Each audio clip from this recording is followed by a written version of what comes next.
cette belle rencontre. Cette dernière présentation porte sur l'expertise et la réhabilitation des anciens ouvrages souterrains en Algérie.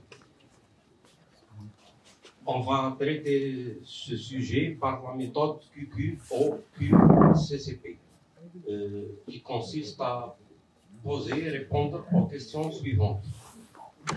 Où, pourquoi, quand, où, comment, combien et qui. Bon, pour répondre à la question quoi, cette présentation consiste à étudier les inspections et les expertises que nous pouvons faire pour tout type d'ouvrages souterrains. Par exemple, les tunnels autoroutiers, c'est celui de l'Hamdaniya ici. Les tunnels ferroviaires, avec l'exemple du tunnel entre Afron et Khmis-Miliana, une galerie de drainage à Constantine, et en amont, on a les deux anciens tunnels, à gauche celui de Constantine et à droite celui d'Oran, qui a contribué à la Deuxième Guerre mondiale. Il s'agit du fameux tunnel de Marsa-Kibir. Bon, pourquoi nous nous intéressons à faire des expertises ou bien des inspections des ouvrages souterrains? Tout d'abord parce que sans les ouvrages souterrains, l'humanité n'aurait pas probablement atteindre 2024. L'homme préhistorique se protégeait dans les grottes et les cavernes naturelles contre les prédateurs et contre un environnement hostile, contre la météo aussi. Ça, c'est dans le passé. Il y a 300 000 à 200 000 ans. Maintenant, la valeur de ces ouvrages souterrains est encore inestimable. Ils vont nous permettre de désengorger nos villes, de drainer les eaux et préserver des vies humaines. L'exemple des inondations de Bab el-Oued est le meilleur. Pourquoi aussi on s'intéresse à l'expertise des anciens tunnels? Parce que, comme il a été mentionné ce matin, dans le souterrain, il y a toujours des incertitudes. Même après l'ouverture, monsieur Bessat. On voit que cet exemple montre bien l'évolution du modèle géologique et géotechnique d'un tunnel depuis la phase APS, APD, l'excavation de la galerie pilote, après le creusement. Mais les incertitudes restent vraiment très grandes, même après le creusement du tunnel.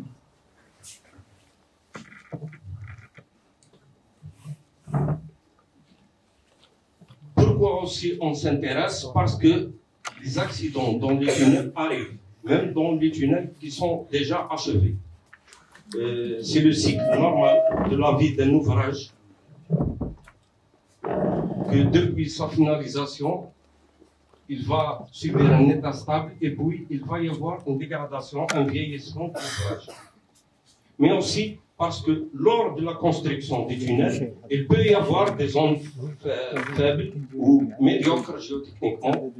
L'exemple du tunnel de Constantine, l'éboulement du tunnel de Constantine en eau, et l'exemple du tunnel ferroviaire de Gunpas, où il y a un sérieux problème de venue d'eau en bas.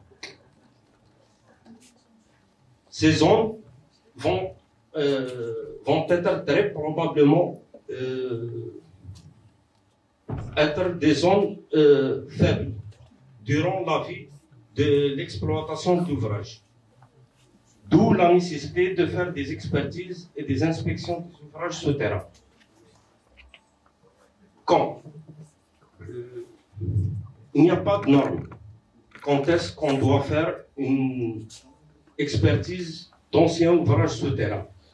Mais comme on a vu précédemment, les ouvrages souterrains sont très précieux. On a pris ici l'exemple pour les tunnels autoroutiers. Les guides CTU imposent une inspection normale depuis la première année de l'exploitation d'un tunnel autoroutier. et des inspections détaillées périodiques chaque 3 ans. En Algérie, on est vraiment loin de ces chiffres.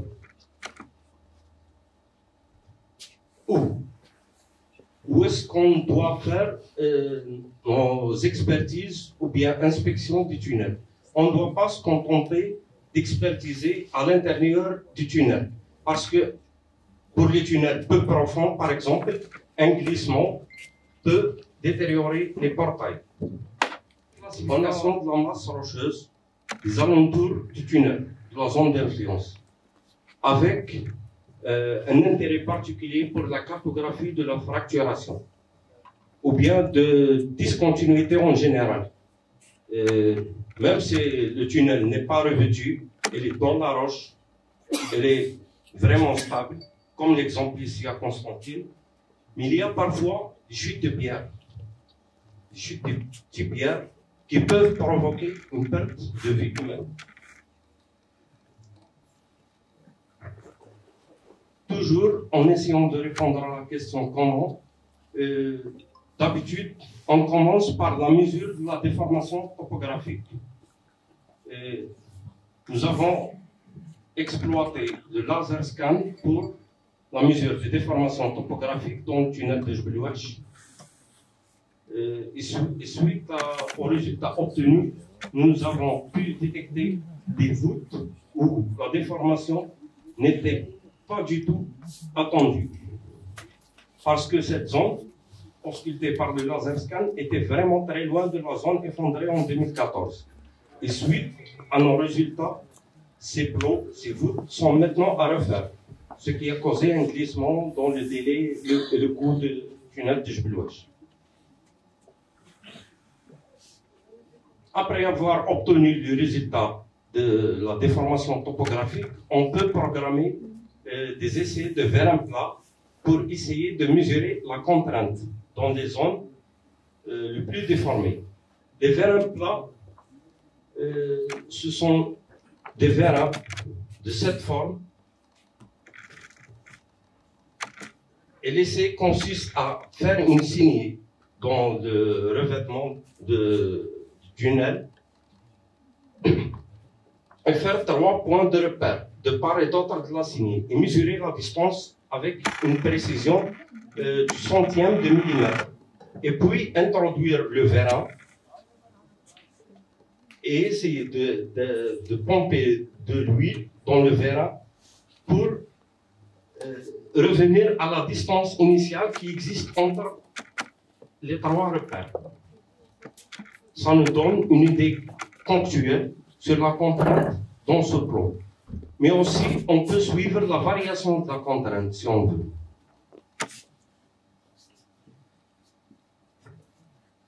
On peut aussi pallier un peu le problème des incertitudes qui peuvent être engendrées suite au sondage qui reste toujours ponctuel à travers la géophysique, notamment la tomographie sismique, qui consiste à enregistrer les ondes sismiques via des géophones régulièrement espacés et puis inverser le temps de retour de l'onde sismique pour avoir les vitesses de ces ondes.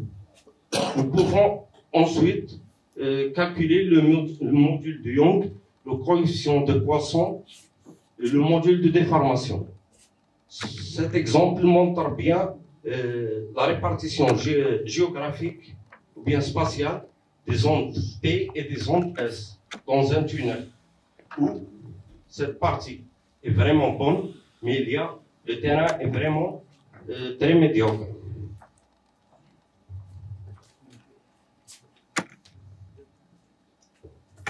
D'habitude, on fait aussi des inspections avec géoradar, notamment pour les tunnels revêtus, pour inspecter l'espacement du ferraillage et détecter quelques anomalies, par exemple des vides. Et le principe de géoradar est le même. Il s'agit cette fois des ondes électromagnétiques, pas d'ondes sismiques.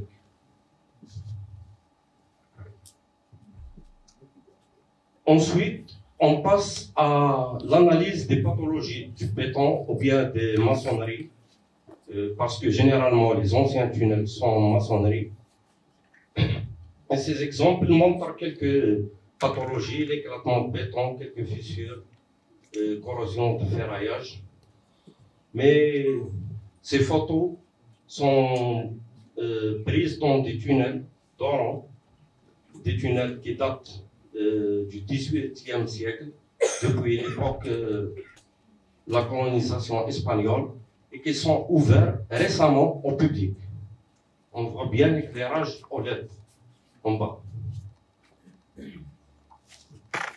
Aucun BCS ne peut valider l'ouverture de ces tunnels s'il s'agit de tunnels neufs. Ensuite, on passe aussi au diagnostic et suivi des fissures à travers des fissuromètres manuels ou bien des fissuromètres mécaniques, ou encore mieux des fissuromètres électriques où on peut suivre au 1 centième près de millimètre l'évolution des fissures, l'ouverture ou bien la fermeture des fissures, avec une lecture automatique pour les fissuromètres électriques. Pour enfin introduire toutes ces données récoltées de déformation topographique, de paramètres géotechniques à travers la géophysique, pour les introduire dans un modèle et pour faire la modélisation et vérifier la stabilité ou bien le drainage ou bien l'état hydrique du tunnel. Ces exemples sont de la galerie de drainage de Constantine, qui stabilise le mégaglissement du pont Géo.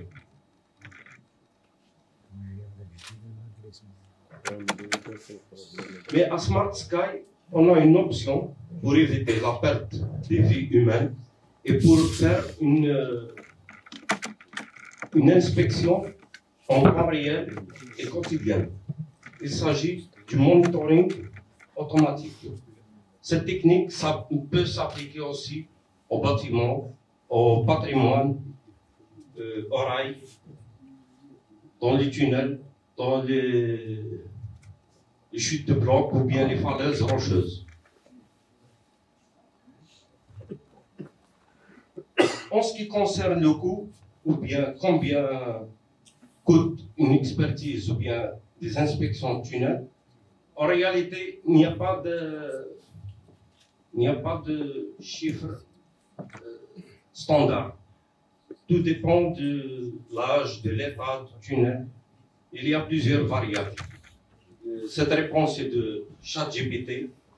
La moyenne dans le monde est pour une inspection de base entre 5 000 et 20 000 euros, inspection avancée entre 20 000 et 100 000 euros, et pour une inspection d'urgence ou bien une inspection détaillée, c'est entre 150 000 et plus.